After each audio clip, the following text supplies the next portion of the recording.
بسم الله والحمد لله والصلاة والسلام على رسول الله وعلى آله وصحبه ومن والاه رب اشرح لي صدري ويسر لي أمري واحلل عقدة من لساني يفقهوا قولي. Mes chers frères, mes chères sœurs, assalamu alaikum wa rahmatullahi wa barakatuh. Tout d'abord, je remercie Allah tabaraka wa ta'ala de m'avoir facilité d'être parmi vous aujourd'hui. Et j'implore Allah subhanahu wa ta'ala de bénir ces quelques minutes qu'on va passer ensemble, de les accepter de ma part et de la vôtre.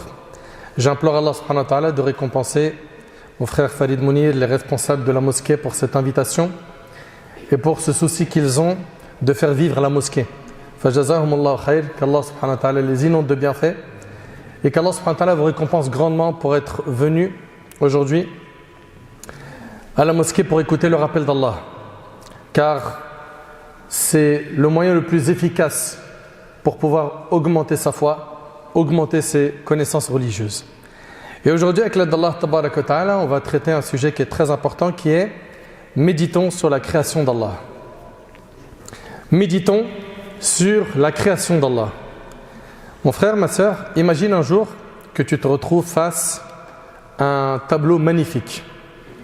Tu vas sûrement t'arrêter et tu vas l'observer et tu vas même te demander, mais qui a dessiné ce magnifique tableau? Et il est possible que ce tableau te marque, que tu t'en souviennes longtemps.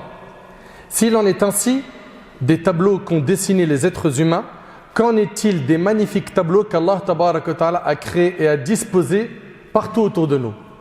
Pourquoi ne pas s'arrêter un instant et méditer sur ces impressionnants tableaux qu'Allah tabaraka wa ta'ala a créés? Ahibati fillah, à tout moment où vous observerez la création d'Allah et que vous méditerez dessus, vous vous rendrez compte qu'à chaque fois vous vous retrouvez face à une chose d'une splendeur inouïe. On se doit de méditer sur chaque détail qu'Allah tabaraka wa ta'ala a créé. À chaque fois que le soleil se lève ou se couche, à chaque fois qu'on voit la lune, à chaque fois que la pluie tombe, à chaque fois qu'on voit les nuages, à chaque fois qu'on se retrouve face à un beau paysage tel que les montagnes, la mer, la verdure, etc., il faut s'arrêter face à cela et méditer. Méditer. Regardons chaque détail du corps humain, nos mains, nos poils, nos yeux. Et on va revenir sur le corps humain. Chaque plante, chaque oiseau, chaque papillon, chaque feuille d'arbre, tout autour de nous doit faire qu'on médite. On ne doit pas négliger at-tadabbur fi khalqillah, le fait de méditer sur la création d'Allah. Le prophète Ibrahim alayhi salam a pratiqué cette magnifique adoration. Notre bien-aimé alayhi salatu wassalam, vous le savez, qu'avant même de recevoir la révélation de l'ange Gabriel, il allait dans la grotte de Hira pour méditer, n'est-ce pas? Et cette adoration était celle des prophètes et des bien-aimés d'Allah, les véridiques. Comment est-il possible qu'aujourd'hui on a délaissé cette adoration? Comment est-il possible que beaucoup de personnes, même parmi vous, n'aient pas assez pratiqué cette adoration? La méditation. Méditer sur la création d'Allah tabaraka wa ta'ala. Alors qu'en réalité, la méditation a énormément de récompenses. Et les fruits de la méditation sont nombreux. Darda, radiyallahu anha, c'est l'épouse d'Abu Darda, ce noble compagnon. Elle a été questionnée quelle était la meilleure adoration d'Abu Darda. Elle répondit la méditation. Et Al-Hassan al-Basri, rahimahullah, ce grand savant parmi les tabi'in, il a dit la méditation d'une heure vaut mieux qu'une veillée en prière. Allahu Akbar. La méditation d'une heure, tu as médité un moment sur la création d'Allah, ça vaut mieux qu'une veillée en prière, que plusieurs heures en prière. Pourquoi? Parce que cette adoration, elle rapproche d'Allah. Mes frères et sœurs, Allah tabaraka wa ta'ala a dit dans le Coran, et j'aimerais Inch'Allah que vous soyez bien connectés pendant cette conférence. Allah tabaraka wa ta'ala a dit Inna fi khalqis samawati wal ard wa ikhtilafi al-layli wan nahar la ayatin li ulil albab. Puis Allah il est décrit alladhina yadhkuruna Allaha qiyaman wa qu'udan wa ala junubihim wa yatafakkarun fi khalqis samawati wal ard ربنا ما خلقت هذا باطلا سبحانك فقنا عذاب النار. Allah tabaraka wa ta'ala il dit en vérité dans la création des cieux et de la terre et dans l'alternance de la nuit et du jour il y a certes des signes pour les doués d'intelligence. Regardez bien, dans la création des cieux et de la terre, dans l'alternance de la nuit et du jour, il y a certes des signes pour les doués d'intelligence qui, debout, assis, couchés sur leur côté, invoquent Allah. Ils sont tout le temps, constamment en dhikr, ils parlent d'Allah, ils pensent à Allah. Allah est le centre de leur vie. Ils invoquent Allah et méditent sur la création des cieux et de la terre, disant « Notre Seigneur, tu n'as pas créé cela en vain. Gloire à toi, garde-nous du châtiment du feu. » Allahu Akbar. À chaque fois que l'on observe une invention, on peut reconnaître les qualités de son auteur à travers les détails de cette invention. Par exemple, l'inventeur de l'ordinateur était sûrement quelqu'un de très intelligent. Aujourd'hui, tout le monde a un ordi, n'est-ce pas? Smartphone, tablette, etc. Celui qui a inventé l'ordinateur, c'était sûrement quelqu'un de très intelligent, n'est-ce pas? Les constructeurs des pyramides étaient sûrement des gens très forts. L'auteur d'un joli tableau est sûrement un artiste très doué, etc. Mais qu'en est-il du créateur de cet univers? Ne pourrions-nous pas, à partir de la méditation sur cet univers qui nous entoure, reconnaître la grandeur d'Allah subhanahu wa ta'ala? Ne pourrions-nous pas nous lier au créateur à travers la méditation sur ces créatures? Bien sûr que si, et on en est capable. Allah tabarak wa ta'ala, il dit وَكَذَلِكَ نُرِي إِبْرَاهِيمَ مَلَكُوتَ السَّمَاوَاتِ وَالْأَرْضِ وَلِيَكُونَ مِنَ الْمُوقِنِينَ. Ainsi nous avons montré à Ibrahim, le prophète Ibrahim, le royaume des cieux et de la terre, afin qu'il fût de ceux qui croient avec conviction. Est-ce que tu crois toi en Allah avec conviction? C'est-à-dire avec une croyance totalement assurée. Si tu possèdes cette croyance dans ta vie de tous les jours, elle t'illuminera, te rendra perspicace, te changera totalement. Cette croyance changera tes habitudes, ta personnalité, ton comportement, ta vision des choses, tes buts, tes ambitions, tes manières d'agir, tes impressions sur les différentes choses. Si tu possèdes cette croyance pleine de conviction, elle changera ta détermination et fera de toi quelqu'un de très fort. Cette croyance va t'aider à surmonter les épreuves. Elle fera de toi quelqu'un de fort. Malheureusement, on a délaissé l'adoration de la méditation. Allah tabarak wa ta'ala nous a reproché dans le Coran d'avoir délaissé cette adoration. Dis,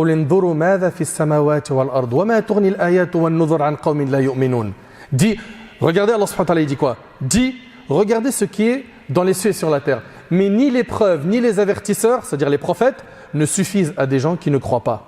Allah Ta'ala dit dans Sourate Yusuf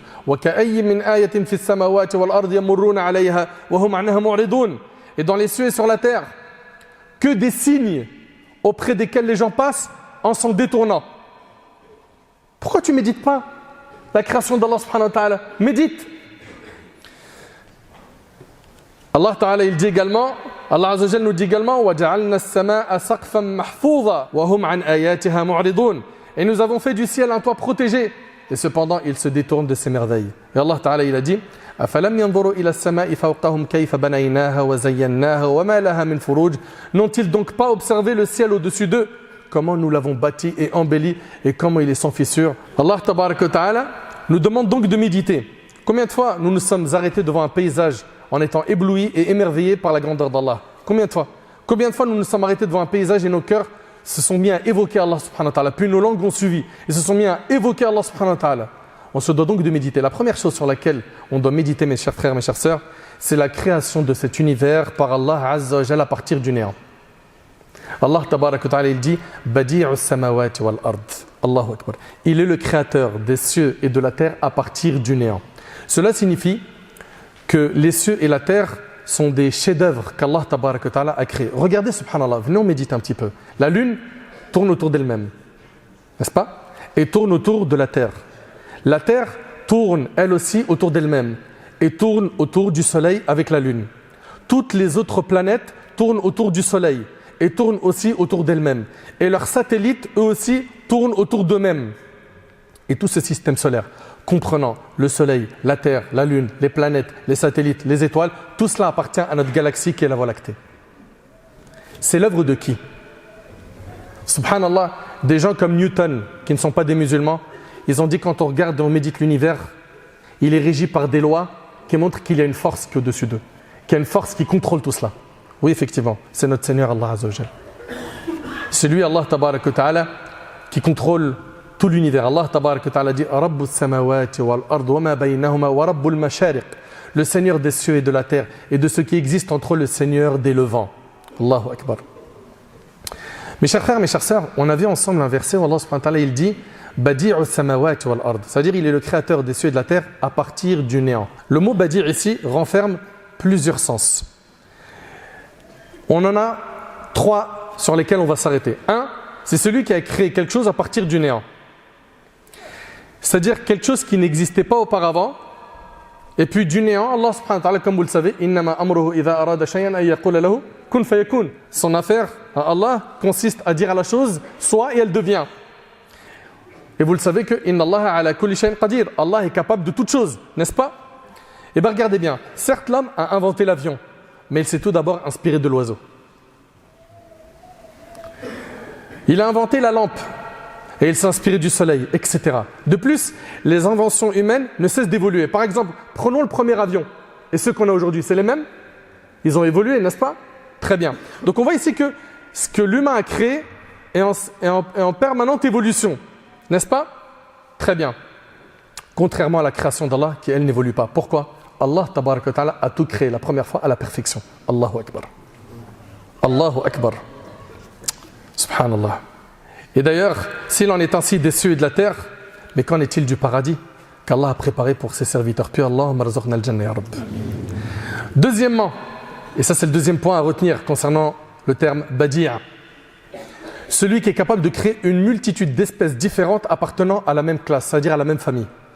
Il est vrai qu'Allah tabaraka wa ta'ala a donné cette capacité à l'être humain, mais elle est très limitée. Par exemple, aujourd'hui, un parmi nos frères, notre frère, il veut construire une maison. Il va amener des architectes. Chacun va lui faire un plan. Ok? On sait que la plupart des plans ils vont être différents, mais il y aura des ressemblances. Oui ou non? Il va y avoir des ressemblances. Maintenant, on va comparer avec la création d'Allah. Allah tabaraka wa ta'ala a créé plus de 10 000 espèces d'oiseaux qui sont différents. Allah tabaraka wa ta'ala a créé des milliers de plantes, des milliers et des milliers d'animaux.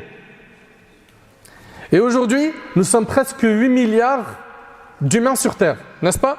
On est environ 8 milliards. Regardez bien, 8 milliards de yeux différents. Allahu Akbar. 8 milliards de nez différents. 8 milliards de bouches différentes. 8 milliards d'empreintes différentes. 8 milliards de voix différentes. 8 milliards de visages différents. Et ça, c'est seulement l'être humain. Allah tabaraka wa ta'ala crée ce qu'il veut, quand il veut. Ses créations sont inépuisables, azza wa jal. Troisièmement, celui qui a créé une chose d'une beauté impressionnante et qui en même temps assure des fonctions de la meilleure manière qui puisse exister, contrairement à l'être humain. Par exemple, dans certaines mosquées, comme c'est le cas ici, on a ici, comme vous avez pu voir, des piliers, n'est-ce pas? On a des piliers. Il y a peut-être des gens derrière les piliers qui ne me voient pas. Très bien. L'idéal, ça serait qu'on retire ces piliers pour que tout le monde me voie, pour que tout le monde voie l'imam, ok? Ou le conférencier qui intervient chaque semaine ou chaque 2 semaines, n'est-ce pas? Mais qu'est-ce qui va se passer si on fait ça? La mosquée ne va pas tenir, n'est-ce pas?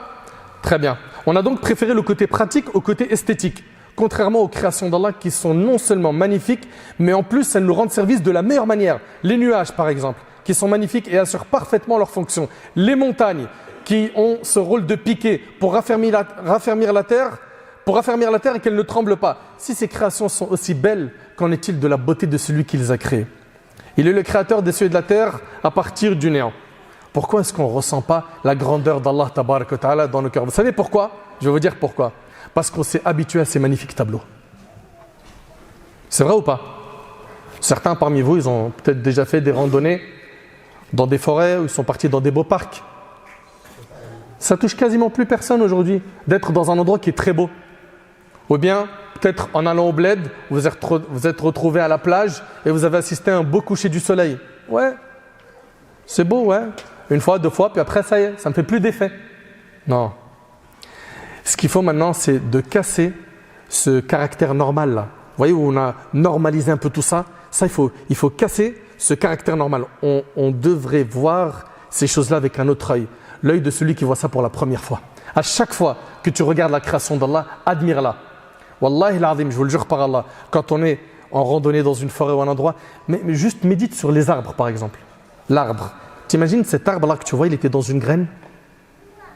Dans cette graine, il y avait l'arbre, ses troncs, les feuilles d'arbre vertes et des pommes rouges. Dans cette graine, Allahu Akbar. Elle est où la méditation? On ne médite plus. Pourquoi? On s'est trop habitué à tout ça. N'est-ce pas? On s'est habitué à ce décor, on ne médite plus. La méditation sur la création d'Allah va donc nous aider à laver nos cœurs, à nous rapprocher d'Allah. Imagine un petit peu que tu faisais partie du peuple du prophète Moussa alayhi salam. Au moment où il divisa la mer par la permission d'Allah en plusieurs voies. Imagine, tu assistes à cette scène. Comment serait ta foi à ce moment-là? Elle serait forte, n'est-ce pas? Sans aucun doute, elle serait raffermie et ta certitude aurait augmenté. Eh bien, cela t'arrivera si tu médites sur la création d'Allah. Si tu observes la mer par exemple. Subhanallah, combien de gouttes d'eau y a-t-il dans ces mers et ces océans? Et comment se fait-il que certaines mers ne se mélangent pas? Comment ça se fait? Et pourquoi l'eau salée de cette mer qui s'évapore puis se transforme en nuage? Vous connaissez le cycle de l'eau, n'est-ce pas? Il se transforme en nuage et nous parvient. Pourquoi cette eau n'est plus salée? Allahu Akbar. D'autre part, saviez-vous que si ces mers étaient stagnantes, elles auraient pourri? Tout cela prouve une chose, c'est qu'Allah tabaraka wa ta'ala a tout organisé à la perfection. Et puis dans la mer, regardez la variété et l'énorme nombre de créatures sous-marines. Qui est derrière cette création? Qui? Et concernant le soleil, qu'a dit notre prophète Ibrahim alayhi salam lorsqu'il l'a regardé? Il a dit, quand il a débattu avec son peuple, Inni wajjahtu wajhi lilladhi fatara as-samawati wal ard. Je tourne mon visage exclusivement vers celui qui a créé à partir du néant les cieux et la terre. Vous voyez, subhanallah, quant à nous, quand on observe le soleil, quel impact ça a sur nous? Ou bien un coucher de soleil, ou un lever de soleil, ou bien les nuages, ou bien la pluie, ou bien quand il y a des orages. Mais est-ce que tout ça, ça te fait méditer sur la création d'Allah subhanahu wa ta'ala? Allahu Akbar. Mon frère, ma soeur, apporte un œuf et un oiseau et mets-les devant toi. Puis fais le lien entre les deux puisque l'un vient de l'autre. Et demande-toi d'où viennent ces plumes, ce bec, ces yeux, ces chants, ces vols. Allahu Akbar. Où était-il? Dans l'œuf. Méditez bien s'il vous plaît sur ce qui arrive. Où était ce caractère, cette joie, cette tristesse, cet orgueil, cette colère et tous les sentiments qu'on ressent chaque jour? Où étaient ses yeux, ses lèvres, cette langue, ses cheveux, ses bras, ses jambes qui nous permettent de nous déplacer? Tout ça, c'était où? Comment est-ce que la terre qui est noire puisse sortir un tronc d'arbre, un marron qui sort des feuilles qui sont vertes, des pommes qui sont rouges? Subhanallah, c'est l'œuvre de qui? Toutes ces choses sont différentes les unes des autres. Qui les a colorées? Regardez les fruits, méditez sur les fruits. Vous en mangez des fruits, n'est-ce pas? Regarde l'ananas de l'extérieur et regarde l'intérieur.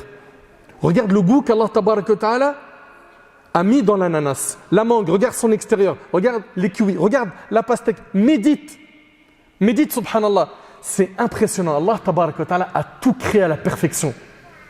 Tabarakallah ahsanul khaliqin.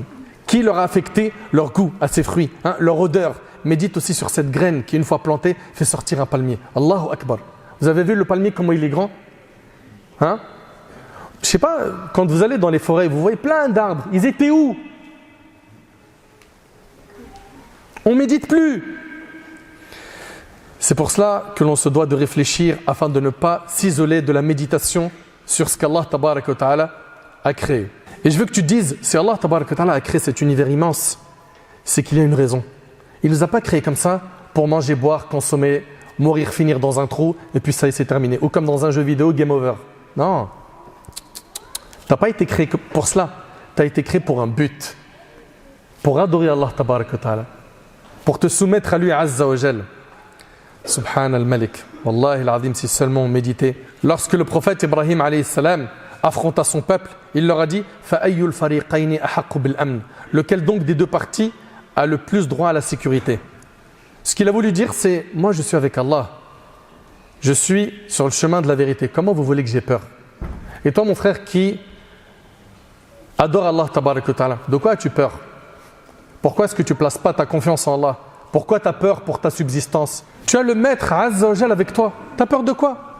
Tu les entends souvent les gens dire Alhamdulillah, de toute façon il m'arrive un truc, j'ai un bon avocat.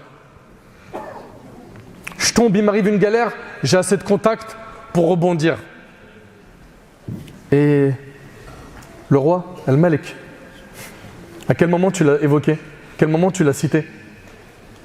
Et d'ailleurs vous remarquerez que c'est notre dernier réflexe malheureusement, de penser à Allah quand on est éprouvé. Dès qu'on a une épreuve, ah ça, j'ai le bon filon. Je connais un imam, il va pouvoir me régler ça. Ah ça, ils font un raqi. J'ai ça sous le coude. Subhanallah. Le prophète sallam, quand il était éprouvé, quand il avait une épreuve, il faisait quoi? Il allait d'abord commencer par quoi? La prière. Et il demande à Allah, il invoque Allah. On a malheureusement aujourd'hui des gens qui ont plus confiance aux humains qu'à Allah, malheureusement. Subhanallah. Si tu reconnais bien la grandeur de ton Seigneur Azza wa Jal, tu vas avoir honte de lui désobéir. Bilal ibn Sa'd, rahimahullah, il disait: ne regarde pas la petitesse de ton péché, mais regarde l'immensité de celui que tu es en train de désobéir. Regarde l'immensité de celui que tu es en train de désobéir. Allah Azza wa Jal, le maître des cieux et de la terre, de l'univers. De cette manière, tu verras le plus petit péché que tu commets comme étant énorme.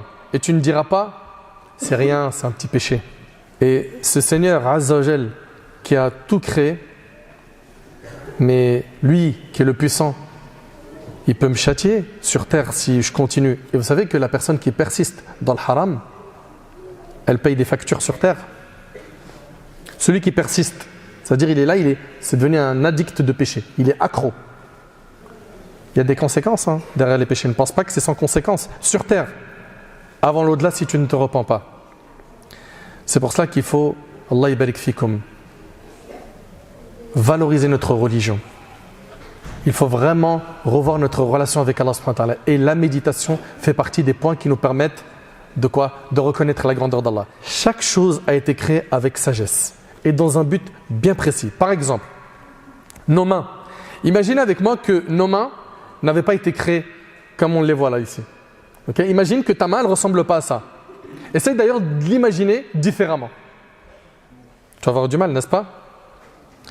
Subhanallah, Allah subhanahu wa ta'ala dit: laqad khalaqna al-insan fi ahsani taqwim. Nous avons créé l'homme de la manière la plus parfaite. Allahu akbar. Regardez, nos mains.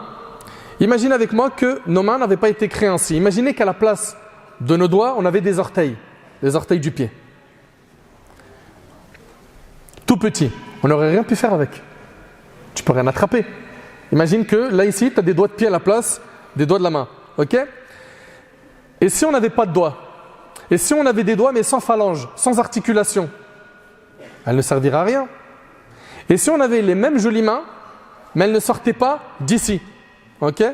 Elles sortaient d'ailleurs, de tes épaules par exemple. Elles n'auraient aucune valeur. Imagine que tu es créé sans coude. Mais ça aurait été une souffrance pour toi. Pourquoi?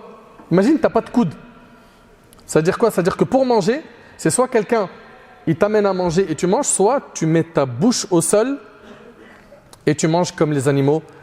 Azakumullah. Donc regardez, subhanallah, Allah tabarak wa ta'ala, il nous a honorés par plein de bienfaits. Subhanallah. Imagine aussi si tous les doigts étaient identiques. C'est-à-dire que tu as 4 majeurs. Ok? Et puis sur le côté aussi, tu as un majeur. Est-ce que vous savez que le pouce, c'est celui qui constitue la force de la main? Le pouce qu'on a ici.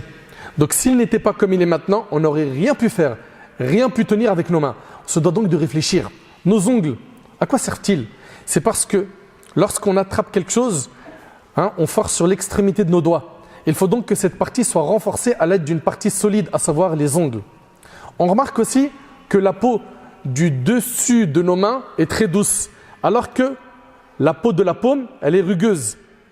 Et pour ce qui est de la peau du dessus de nos pieds, elle est douce, alors que la peau de la plante de nos pieds est très rugueuse. Savez-vous que si la peau de la plante de nos pieds était douce, comme celle du dessus, personne n'aurait eu la capacité de tenir debout et tout le monde serait en train de sautiller en permanence. Subhanallah. Et si la paume de nos mains, et si la paume de la main était douce, comme celle du dessus, on n'aurait rien pu tenir avec nos mains. Qui est derrière tout cela?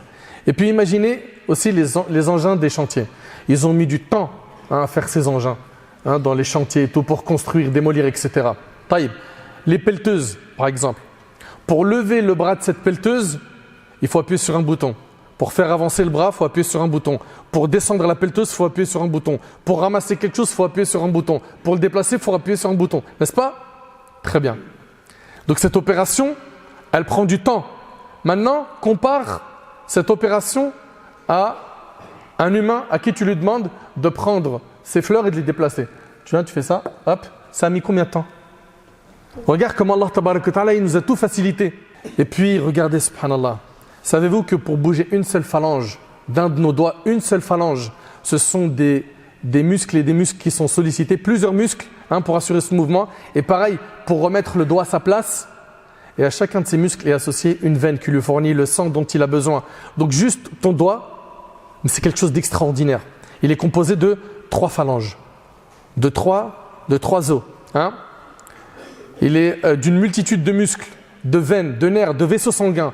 Qui a mis tout ça en place et qui l'a ordonné? Qui? Savez-vous que dans notre corps, il y a 1000 milliards de cellules et il n'y a pas une de ces cellules qui ne reçoit pas ses besoins des artères ou des capillaires. Donc 1000 milliards de cellules reçoivent leurs besoins essentiels en permanence. Qui est derrière tout ça? Qui?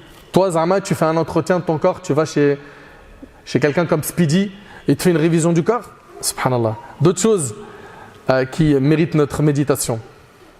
Observe ton visage. Et là, pareil, il faut bien méditer. Tu as sur ton visage 5 différents types de poils.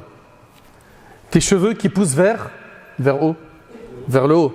Très bien. La barbe, elle pousse vers le bas.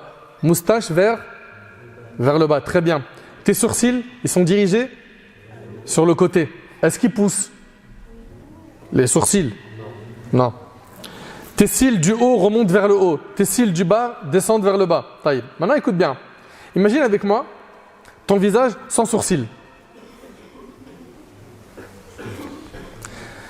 Et puis, qui a ordonné à nos sourcils de ne pas pousser en permanence, comme nos cheveux ou notre barbe? Et si ça avait été le cas, comment on aurait fait pour résoudre ce problème? Et imaginez que nos barbes étaient comme nos sourcils. C'est-à-dire, elles poussaient sur le côté. Tu ressemblerais à quoi? Ou bien, comme nos cheveux. Imagine ta barbe, elle pousse vers le haut. Et elle recouvre ton visage. Ah là, je vois plus rien, il faut vite que j'aille chez le coiffeur. Et puis nos cils, les cils. Imagine si elles étaient inversées. Qu'allait-il en être?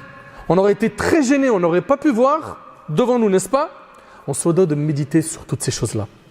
Autre chose, la mémoire de l'humain. Allahu Akbar. Sachez que toutes les cellules de notre corps se renouvellent tous les 6 mois. Écoutez bien, toutes les cellules de notre corps se renouvellent tous les 6 mois, sauf celle du cerveau qui ne se renouvelle jamais. Pourquoi? Parce que ce cerveau contient la mémoire. Est-ce qu'il vous est déjà arrivé de perdre tous les contacts de votre téléphone portable? Ça vous est déjà arrivé, hein? C'est une chose très embêtante. Eh bien, imaginez que vous deviez formater votre cerveau tous les 6 mois. Et puis que vous deviez de nouveau faire connaissance avec votre entourage tous les 6 mois, avec une nouvelle mémoire. Ça aurait été un énorme problème. Et quand on parle d'un disque dur d'un ordinateur, aujourd'hui on dit « Ouais, vas-y, prends un disque dur d'1 Tera, 4 Tera ou plus, n'est-ce pas ?» 1 Tera, vous savez, un 1000 gigas. Mais qu'en est-il de nos mémoires? Combien comportent-elles d'informations? Si on devait lister ces informations, on n'aurait pas pu le faire car elles sont indénombrables. L'imam Ibn al-Qayyim, rahimahullah, ce grand savant, il a écrit un livre très connu dans la vie du prophète sallallahu alayhi wa sallam qui s'appelle fait plusieurs volumes. Ibn al-Qayyim, la vie du prophète sallallahu alayhi wa sallam. Comment s'appelle le livre? Pas tous à la fois? Oui. Zad al-Ma'ad, jazakallah khair. Zad al-Ma'ad. Il a même été traduit dernièrement en français. Est-ce que vous savez que ce livre-là, c'est pas un petit livre? Il fait 6 volumes. Il l'a écrit de sa mémoire pendant qu'il se rendait au pèlerinage. Allahu Akbar. On a des gens qui connaissent les 6 livres de hadith, Bukhari, Muslim, Abu Dawood, Tirmidhi, Nasa'i, Ibn Majah, avec les chaînes de transmission par cœur. Vous avez vu la mémoire? Subhanallah. Et en plus, contrairement au disque dur de l'ordinateur, on ne te dit pas achète un nouveau cerveau, le premier il est rempli. C'est impressionnant, hein? Tu peux le remplir tant que tu veux. Il n'y a pas de je dois en mettre un externe, une mémoire externe parce que celle-là elle est ma'amra. Non. Tu peux le remplir tant que tu veux. Encore une autre chose, le disque dur d'un ordinateur, il pèse lourd comparé au cerveau. Et puis lorsque tu cherches un fichier sur ton ordinateur, tu lances une recherche, hein, l'ordi peut bugger, ça prend un petit peu de temps, alors que ton cerveau met à disposition toute information dès que tu la recherches en un rien de temps. C'est l'œuvre de qui? Vous comprenez maintenant, ça veut dire quoi médite?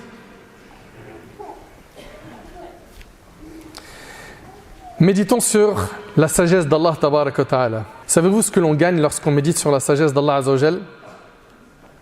On gagne le fait d'être satisfait de ce qu'Allah nous a destiné. Car tout ce qui nous arrive est pour notre bien. D'ailleurs, on dit qu'on croit au destin, qu'il soit bon ou mauvais. Mais en réalité, il est mauvais en apparence.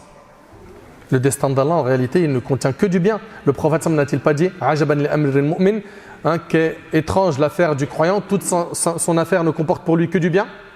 Et cela n'appartient qu'aux croyants. S'il lui arrive une bonne nouvelle, il remercie Allah et cela est meilleur pour lui. Et s'il est touché d'un malheur, il patiente et cela est meilleur pour lui. Quand il t'arrive un malheur, pour le croyant, on sait que c'est quoi? Une expiation de péché. Allah il t'élève en degré, n'est-ce pas? Tu tires beaucoup de bénéfices de cette épreuve. Ça te rapproche d'Allah, n'est-ce pas? Donc finalement, quand on dit que le destin il contient du mauvais, il est mauvais en apparence. Mais pour le croyant, il est quoi? Il est bon. D'accord? Eh bien, si tu médites sur la sagesse d'Allah, sur tout ce qui t'arrive, tu verras que finalement, il t'arrive que du bien. Tu voulais te marier avec une telle. Ok? Et puis ça n'a pas marché. Tu es dégoûté. Ah, ça vous parle ça, hein? Je vois des têtes se regarder et ils rigolent. Tu voulais à tout prix te marier avec elle. Ça n'a pas marché. Puis quelques temps après, tu t'aperçois que cette même personne avec qui tu voulais te marier, elle a complètement lâché la religion. Complètement lâché la religion. Et puis, elle a très mal fini. Et là, tu dis, subhanallah. Ah, je ne voyais pas à l'instant T que c'était pas un bien pour moi. N'est-ce pas? Tout ça pour vous dire quoi? Que tout ce qu'Allah va nous destiner n'est que pour notre bien. Ne soyez jamais mécontents. Dites alhamdoulilah tout le temps. Il faut donc que nos cœurs soient toujours satisfaits du destin d'Allah subhanahu wa ta'ala. Et quand on parle d'être satisfait du destin d'Allah, c'est une petite parenthèse très rapide, j'en profite. Comme vous êtes très nombreux et j'espère que vous relayerez l'info. Vous avez remarqué aujourd'hui qu'il y a beaucoup de musulmans et de musulmanes, ils disent on est satisfait d'Allah, mais concernant leur physique, toute la journée ils râlent. Je me vois laid, je me vois pas beau, je me vois pas belle. Et puis, on regarde aujourd'hui tellement ce que font certaines stars de télé-réalité et autres, qu'il y en a plein, ils sont influencés par ces gens-là.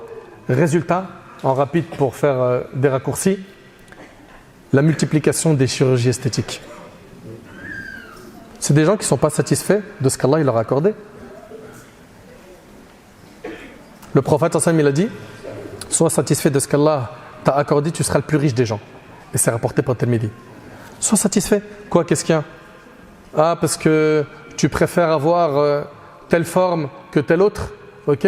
Mais remercie Allah, regarde. Toi, tu vois, il y en a qui ne voient pas. Toi, tu entends, il y en a qui n'entendent pas. Moi, je me suis déjà retrouvé à la Mecque avec des gens. Je me rappelle sur le toit de la mosquée de la Kaaba. J'oublierai jamais de ma vie. C'était des malentendants. Ils se sont retrouvés là-bas, ils étaient hyper contents. Et quand on est à Mecca, pour ceux qui ont déjà visité les lieux saints et qui ont prié à la mosquée de la Kaaba, vous avez vu les récitateurs là-bas, il y a vraiment de la qualité. Et ça te booste le iman, ça te fait du bien au cœur d'entendre Abdullah Johani, Maher al-Mu'aqli, etc. N'est-ce pas? Et subhanallah, eux, ils étaient avec moi dans la mosquée, mais ils n'entendent pas. D'autres se sont retrouvés là-bas, des musulmans, aveugles, ils n'ont pas vu la Kaaba.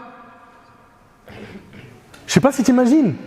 La plupart de ceux qui ont visité les lieux saints, qui sont rentrés dans la mosquée de la Kaaba, la sahaïba, elle fait de l'effet. Lui, il est arrivé là-bas, on lui a dit, c'est bon, t'es à la mosquée. De quoi tu te plains? Non, il faut que je refasse mes lèvres. Qu'Allah te guide, ma sœur. Je dis ma sœur parce que je ne connais pas de frère jusqu'à maintenant. C'est pas encore arrivé chez les frères. Qu'Allah vous préserve les frères. J'espère qu'un jour on va pas en venir à dire tu te rappelles, tu disais ça, ben maintenant les frères aussi ils se gonflent les lèvres. Allah yahfaz. Ou bien c'est la poitrine, hein, ou bien c'est d'autres formes du corps.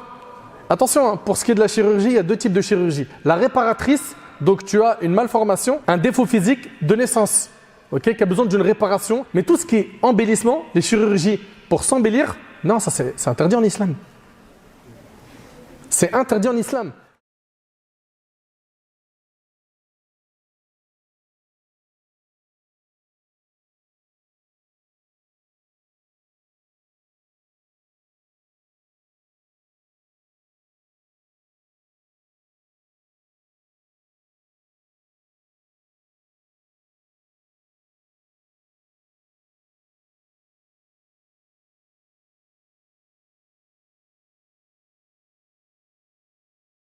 Mélangez pas chirurgie réparatrice et celle qui est faite pour embellissement.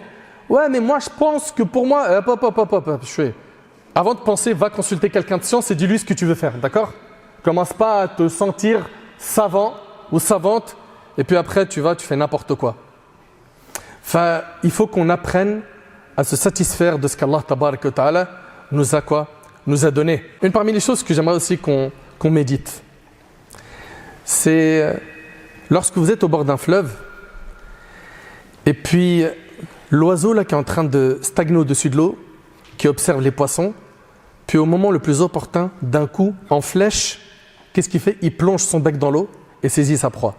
Alors qu'en réalité, ce poisson n'est pas à cet emplacement-là, puisque la loi physique, qui est le phénomène de réfraction, a lieu dans l'eau, n'est-ce pas?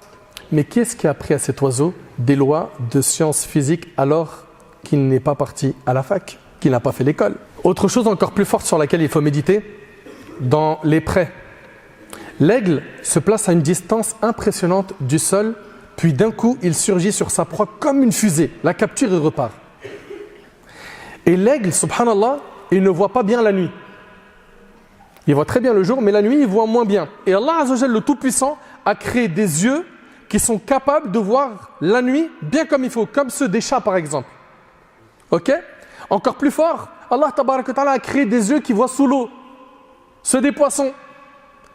Encore plus fort, on a quoi? Les chauves-souris qui eux ne voient pas avec leurs yeux. Mais c'est quoi? C'est en détectant les bruits avec leurs oreilles. Allahu Akbar.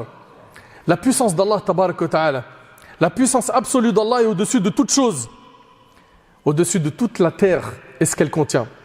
Mes frères et sœurs, qui a déjà médité sur ce verset? وَنُفِخَ فِي الصُّورِ. Allahumma ahsin khatimatana ya Rabb. Qu'Allah nous accorde une bonne fin. Allah subhanahu wa ta'ala dit, et on soufflera dans la trompe. On retrouve ça dans le Coran. Allah nous a informé que la fin de toute chose n'est que dans un souffle. Médite un petit peu. C'est-à-dire que toute cette terre et tout ce qu'elle contient ne pourra même pas supporter un souffle ordonné par Allah. Allah tabaraka wa ta'ala aurait pu mettre fin à cette terre d'une autre manière, mais un souffle, subhanallah. Qui va souffler? L'ange Israfil, par ordre d'Allah Azza wa Jal. Allah aurait pu mettre fin à cette terre d'une autre manière, mais un souffle, subhanallah, toutes les puissances du monde ne pourraient supporter ne serait-ce qu'un souffle. Tu médites? Tout cet univers entier ne serait pas en mesure de supporter ce souffle. La puissance d'Allah est au-dessus de toute chose si seulement on méditait. Allah subhanahu wa ta'ala il nous dit dans Surat Hud, en parlant de ce qui s'est passé à l'époque de Nuh alayhi salam après le déluge. وَقِيلَ يَا أَرْضُ بْلَعِ مَاءَكِ وَيَا سَمَاءُ أَقْلِعِ وَغِيضَ الْمَاءِ وَقُضِيَ الْأَمْرُ وَاسْتَوَتْ عَلَى الْجُودِ. Et Allah a dit, après le déluge, ô terre, absorbe ton eau. Hein, ils se sont tous noyés à l'époque de Nuh alayhi salam. Vous connaissez un peu la vie des prophètes ou pas? C'est bien. Et il fut dit, ô terre, absorbe ton eau. Et toi, ciel, cesse de pleuvoir. L'eau baissa, l'ordre fut exécuté et l'arche s'installa sur le Joudi. Allahu Akbar. La puissance d'Allah est au-dessus de tout. Mais on ne médite pas. On ne médite pas qu'Allah Tabaraka wa Ta'ala est capable de tout. Allah Tabaraka wa Ta'ala il nous dit Fa'alul lima yurid. Il réalise parfaitement tout ce qu'il veut. Allah Ta'ala il dit Wa huwa al-qahiru fawqa ibadihi. C'est lui le dominateur suprême sur ses serviteurs. Allah Azza wa Jalla dit Wallahu ghalibun ala amrih. Et Allah est souverain en son commandement. Et Allah Azza wa Jalla dit Wa ilayhi yarja'u al-amru kulluh. Fa'budhu wa tawakkal alayh. Et c'est à lui que revient l'ordre tout entier. Adore-le donc et place ta confiance en lui. Fa subhanalladhi biyadihi malakutu kulli shay. Allah dit également louange donc à celui qui détient en sa main la royauté sur toute chose. Et Allah il dit Amma yujibul muttar idha da'a wa yakshifu as-su' wa yaj'alukum khulafa al-ard.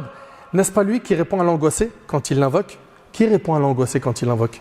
Toi qui es dans une épreuve, une difficulté, qui peut résoudre ce problème? Et qui enlève le mal. Regardez, c'est Allah qui enlève le mal. Et qui vous fait succéder sur la terre génération après génération. Allah subhanahu wa ta'ala dit وَمَن يَتَوَكَّلْ عَلَى اللَّهِ فَهُوَ حَسْبُهُ إِنَّ اللَّهَ بَالِغُ أَمْرِهِ. Et quiconque place sa confiance en Allah, Allah lui suffit. Allah atteint ce qu'il se propose. Et Allah il dit وَإِن يَمْسَسْكَ اللَّهُ بِضُرٍّ فَلَا كَاشِفَ لَهُ إِلَّا هُوَ وَإِن يَمْسَسْكَ بِخَيْرٍ فَهُوَ عَلَى كُلِّ شَيْءٍ قَدِيرٌ. Et si Allah fait qu'un malheur te touche, nul autre qu'Allah ne peut l'enlever. Et s'il fait qu'un bonheur te touche, c'est lui qui est omnipotent. Allah il dit Alaysa Allahu bikafin abdah. Allah ne suffit-il pas à son serviteur comme soutien? Pourquoi aujourd'hui, nous, on ne place pas notre confiance en Allah subhanahu wa ta'ala? Regardez l'oiseau. Les oiseaux ne passent pas tout leur temps à rechercher la nourriture. Vous le savez ça ou pas? C'est un moment dans la journée et puis le reste du temps ils s'amusent. Et le prophète sallallahu alayhi wa sallam a dit dans le hadith qui est rapporté par l'imam Ahmad et Tirmidhi et d'autres, selon Omar ibn Khattab radiyallahu anhu, il a dit: si vous placez votre confiance en Allah comme il le veut véritablement, il vous donnerait votre subsistance comme il la donne aux oiseaux. Ils partent le matin le ventre vide et ils rentrent le soir le ventre plein. Subhanallah. Est-ce que nous on a confiance en Allah? Mais réellement, si tu places ta confiance en Allah, tu seras serein et tranquille. Et puis médite sur la miséricorde d'Allah tabarak wa ta'ala. Allahu Akbar. Subhanallah, Wallah, il y a tellement de choses à dire. J'ai pas envie de vous garder longtemps, mais Wallah, il y a trop de choses à dire sur la miséricorde d'Allah tabarak wa ta'ala. Mais vraiment énormément. Vous savez, subhanallah, à quoi est comparable notre image sur terre? Walillahi al-mathal al-a'la. C'est comme si quelqu'un avait mis en place une centrale électrique avec tous ses composants, toutes les liaisons nécessaires, câbles, etc. Puis il relie cette électricité à ton appartement. Puis toi, tu viens, tu appuies sur l'interrupteur. Et c'est bon. T'as quoi? Tu as la lumière qui s'allume. Au final, tu n'as eu qu'une chose à faire, c'est d'appuyer sur ce bouton. Sinon, tu n'as quoi? Tu n'as absolument rien fait dans tout cela. Tout ça pour vous dire qu'Allah tabaraka wa ta'ala a mis à notre disposition tout ce qu'il nous fallait sur terre. Tout. Tout ce qui nous est demandé est très simple. C'est des choses qui sont faciles à accomplir. Dans les adorations, alhamdulillah, c'est quelque chose qu'on peut faire. Okay? Il n'y a rien d'impossible dans les adorations. À présent, nous allons traiter un des points les plus importants de ce dars, à savoir la méditation sur la grandeur d'Allah tabaraka wa ta'ala. Dans à peu près 10-15 minutes, on a terminé. C'est bon pour vous? Vous tenez? Ça va? Solide? Non, tu tiens pas? Toi, t'es habitué à TikTok, 1 minute? Je te taquine, petit frère. Hein? Je t'aime pour Allah. Vous avez remarqué qu'on veut nous imposer ce format aujourd'hui? Ouais, Akhi, tu fais des conférences, elles sont longues. Nous, c'est 1 minute. Akhi, 3 minutes, tu perds l'attention des gens. Ça, c'est un mensonge, ça. Vous dites n'importe quoi. Je suis très bien placé pour vous le dire. Vous savez pourquoi? Dans les statistiques de notre chaîne sur YouTube, les vidéos les plus visionnées, c'est les plus longues. Et grâce à Allah Azza wa Jal, je me suis beaucoup déplacé en France. Et à chaque fois qu'on va dans des endroits, vous savez, les noms de villes où tu ne sais même pas aller où dans la carte. Tu vois les noms de villes là où tu as l'impression que c'est un nom de médicament. Eh bien, on est déjà parti dans des villes comme ça, où les gens m'ont dit on n'a pas de mosquée. On vient de loin pour assister à la conférence. Et c'est un événement pour nous de s'asseoir en famille pour regarder une vidéo d'1 heure. Pensez pas que tout le monde pense comme certains. Hein. Le format 1 minute, si tu dépasses 1 minute, non, non, non, non. T'as pas une vue d'ensemble. Le prophète sallam il nous dit, certes Allah a 99 noms, 100 moins 1. Quiconque les énumère entrera dans le paradis. Bon, sans rentrer dans ce point d'aqida, de croyance, Allah subhanahu wa ta'ala il a plus que 99 noms. Les noms d'Allah, il y en a plus que 99. Mais celui qui en apprend 99 parmi les noms d'Allah, okay, il les comprend, il les met en pratique, okay, il les médite, etc. Et ben il aura le paradis. Et ben regardez bien. Quelqu'un peut s'appeler Karim, mais ne pas être Karim. Karim, ça veut dire quoi? Généreux. Et il peut ne pas être généreux. C'est vrai ou pas? Il peut donc avoir un nom qui n'est pas forcément un attribut chez lui. Par contre, Allah tabaraka wa ta'ala, tous ces noms sont des attributs. C'est-à-dire quand Allah tabaraka wa ta'ala il s'est appelé Rahman, il n'est pas simplement Rahman par le nom, mais il est aussi par son attribut. Il s'appelle le miséricordieux, le tout miséricordieux, mais c'est aussi un attribut chez lui. Il s'appelle le généreux, mais c'est aussi un attribut chez lui. Vous suivez ou pas? Et Allah tabaraka wa ta'ala donc possède les attributs de perfection. Et tout ça, ça doit nous faire méditer sur la grandeur d'Allah tabaraka wa ta'ala.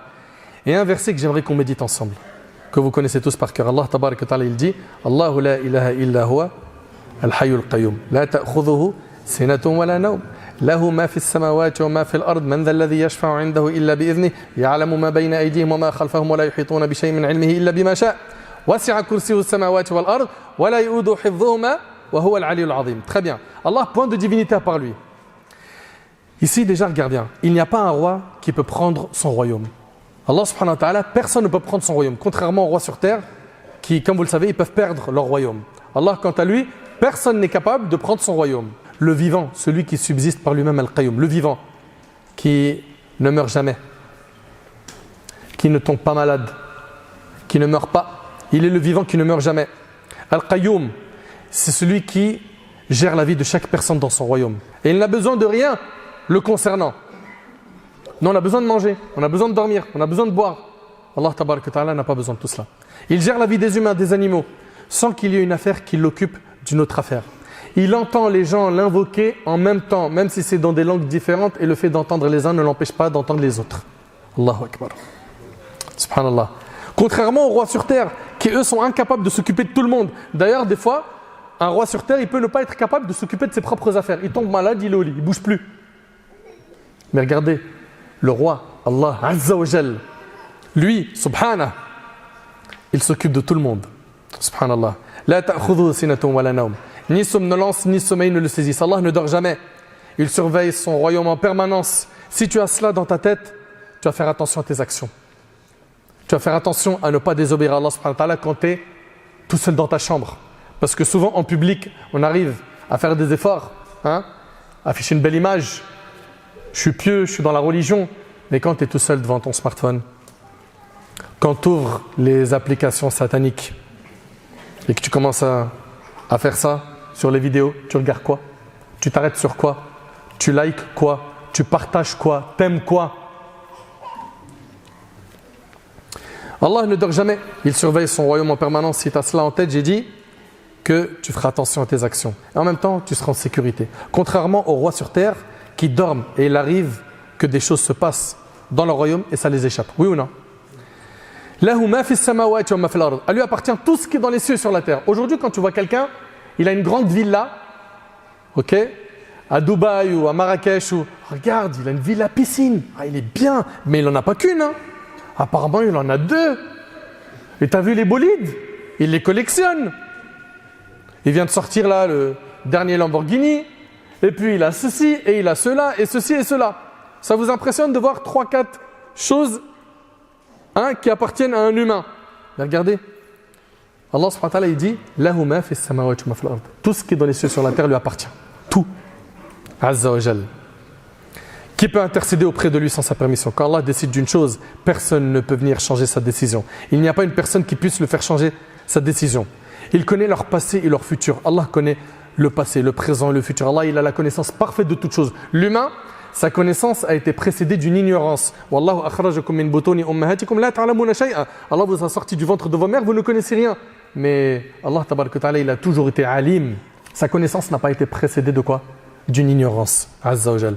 Et de sa science, il n'embrasse que ce qu'il veut. On ne connaît finalement que ce qu'Allah nous a permis de connaître.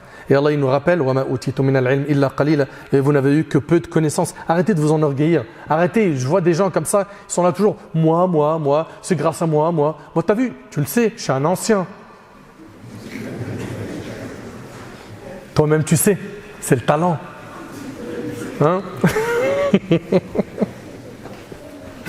Tu devrais faire un régime de nafs. Tu vois ton nafs là, fais-lui perdre des kilos. Son kursi déborde les cieux et la terre, dont la garde ne lui coûte aucune peine. Subhanallah, dans ce verset, on voit qu'on adore le Tout-Puissant, que rien ne fatigue, que la gestion de l'univers ne le fatigue pas. Il n'a pas besoin de se reposer. Il a créé les cieux et la terre sans éprouver la moindre fatigue. Et il est le très haut, le très grand. Allah est le très grand dans sa création et dans toutes choses. Subhanallah. On en est où, nous, par rapport à notre adoration? Vous savez, j'ai envie de vous parler d'un verset qui me touche énormément. Énormément. Ce verset, c'est celui où Moussa alayhi salam, il avait un rendez-vous avec son Seigneur. Et il s'est hâté, il est même arrivé avant les gens qui devaient l'accompagner, de Bani Israël, pour ceux qui connaissent l'histoire de Moussa alayhi salam. Et qu'est-ce qu'il a dit? Il a dit Wa'ajiltu ilayka rabbi litarda. Et sur ça, on va terminer, Inch'Allah, notre conférence. Et je me suis hâté vers toi, Seigneur, afin que tu sois satisfait. Allahu Akbar. Il s'est précipité pour obtenir la satisfaction d'Allah. Où on en est, nous, par rapport à nos adorations, notre pratique religieuse? Est-ce qu'on est les premiers à vouloir faire le bien? Quand il y a une concurrence dans le bien, que ce soit dans les aumônes, dans l'humanitaire, dans le social, dans la da'wah, est-ce que tu es le premier? Est-ce que tu te presses pour obtenir la satisfaction d'Allah? Ou est-ce que tu as adopté le code de certains qui malheureusement n'ont rien compris, ils veulent que la satisfaction de leurs followers. Ils vivent pour ça. Il va poster des choses pour obtenir le max de likes. Même si c'est pourri, même si c'est de l'égarement, même si c'est des péchés. Ça marche, ça fait cliquer. Allez, poste. Mon frère, tu es en train d'égarer des gens. Ma sœur, tu es en train de faire n'importe quoi. Faites attention, vous êtes en train de faire n'importe quoi. Et de plus en plus, on voit des gens qui utilisent très mal les réseaux sociaux. Wallahi l'azim. Wallahi. J'aurais jamais imaginé, il y a 10 ans, ou il y a 15 ans, imaginez qu'il pouvait y avoir des sœurs qui ont ce courage et cette audace de s'afficher avec le hijab en train de mettre des clips de rap ou de la musique et danser sur TikTok. J'aurais jamais imaginé. C'est vrai ou c'est pas vrai? Ma sœur, tu portes le hijab, ma sœur. Tu portes le voile. C'est quoi le voile pour toi? C'est un bout de tissu. Le voile, c'est un symbole de pudeur, c'est un comportement, c'est un package. Et vous avez vu aujourd'hui, de plus en plus les jeunes utilisent malheureusement ces réseaux sociaux pour faire n'importe quoi, s'autodétruire. Wallahi, yawm al-qiyamah, si vous ne vous repentez pas, vous vous exposez à un très grand danger. De plus en plus, on les voit malheureusement faire n'importe quoi. Mais pourquoi? Parce que ça apporte des clics, ça amuse la galerie, ça fait kiffer tout le monde. Je vais gagner la satisfaction des gens et la satisfaction d'Allah dans tout ça. Pourquoi est-ce que tu n'adoptes pas ce slogan que Moussa alayhi salam il a adopté? Et je me suis hâté vers toi, Seigneur, afin que tu sois satisfait. C'est quoi ton problème à gagner la satisfaction d'Allah, même si tu perds la satisfaction des humains? Mais bingo, tu as gagné si tu as gagné la satisfaction d'Allah. Et puis s'ils ne sont pas satisfaits de toi parce que tu pratiques ta religion, tant pis. Le plus important, c'est qu'Allah soit satisfait de nous. Il faut qu'on revoie nos priorités dans notre vie. De quoi ton cœur est-il désireux? Qui d'entre nous est pressé d'atteindre le prochain mois de Ramadan? Qui d'entre nous veut faire le bien? Qui d'entre nous est pressé de finir l'apprentissage du Coran? Et celui qui a appris le Coran, qui parmi nous veut apprendre une autre riwaya? Il a fini Hafs, maintenant il va apprendre en Warsh, et ainsi de suite.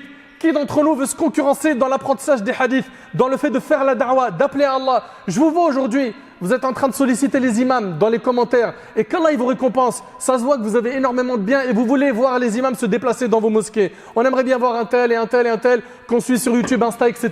Mais pourquoi ça ne serait pas toi qui serais à ma place? Quand je parle avec des gens, ils me disent « Ouais, mais non, parce que toi quoi ?» Je suis sorti du ventre de ma mère, j'avais un ordinateur devant moi avec des écrits et je parlais. Ça s'apprend. Faut étudier. Faut faire des efforts, faut sacrifier. Mais non, le nafs, il préfère quoi? La fainéantise, la paresse. Allez, mets-moi une série Netflix de 2000 vidéos. Votre temps, il est trop précieux. Et un point aussi que j'aimerais, Inch'Allah, que vous reteniez. Si parmi vous, il y en a qui ont des comptes TikTok, Insta, etc., redirigez-les vers le khir, vers le bien. Et arrêtez de mettre en avant vos personnes. Tes personnes. Ok? Toi, tes personnes. Non, mais parce qu'en fait, moi, il m'aime pour ce que je suis. T'es qui? Tu fais quoi? C'est quoi ton message?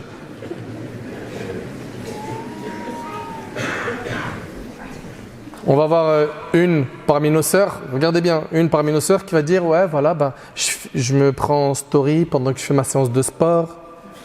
Et aussi mon bol, regardez, ça c'est du flocon d'avoine. J'ai mis des bananes, j'ai mis des morceaux de chocolat. » Et l'autre frère qui dit « Ah, j'ai bien mangé aujourd'hui, je crois que je vais aller dormir. » Mais on s'en moque de ta vie. C'est pas une attaque, hein. J'attaque personne, c'est pas un règlement de compte. On s'en moque. Et le pire, c'est pas eux, c'est ceux qui les suivent. Ah là là, faut que je regarde là, vite fait là, qu'est-ce qu'il a fait là? Ah ouais, trop marrant, regarde. Ah, regarde. Vous avez rien dans le cerveau? 2 pistaches et une amande? Faut mûrir un peu. Une parmi les choses qu'on va regretter énormément, c'est ce temps libre qu'on a perdu. Ce temps libre là que vous êtes en train de perdre là, il n'y a pas une seconde chance ou il n'y a pas, ça y est, il part, c'est fini. Donc à nous de nous reprendre en main et de tout faire pourquoi? Pour gagner la satisfaction d'Allah tabarak wa ta'ala. Méditons sur la création d'Allah subhanahu wa ta'ala. Adorons Allah comme il le faut. Remettons Allah au centre de notre vie. Regardez, Le prophète Ibrahim alayhi salam, فَنَظَرَ نَظَرَةً فِي النُّجُومِ, puis il jeta un regard attentif sur les étoiles. Un regard attentif. Subhanallah, il faut donc prendre le temps de méditer sur la chose. Maintiens ton regard sur ce que tu veux méditer longtemps. Ok? Et peut-être que tu ne vas pas trouver tout de suite les effets de cette méditation sur ton cœur, mais fais cet exercice plusieurs fois. D'accord? Médite sur chaque détail, sur tout ce qui est autour de toi. Compare-le aux autres espèces de sa famille. Tu verras que subhanallah, il est différent. Chacun a sa particularité. Médite sur les montagnes, le soleil, les animaux. L'essentiel, c'est de méditer sur la création d'Allah. Abu Sulayman, rahimahullah, a dit « Habituez vos yeux aux larmes et vos cœurs à la méditation ». Mes frères et sœurs, je sais que cette adoration était ignorée par un grand nombre parmi nous. Faisons-la revivre afin d'améliorer notre relation avec Allah tabaraka wa ta'ala. Et pour finir, qu'Allah tabaraka wa ta'ala fasse de nous des pieux qui réfléchissent et qui méditent sur la création d'Allah subhanahu wa ta'ala.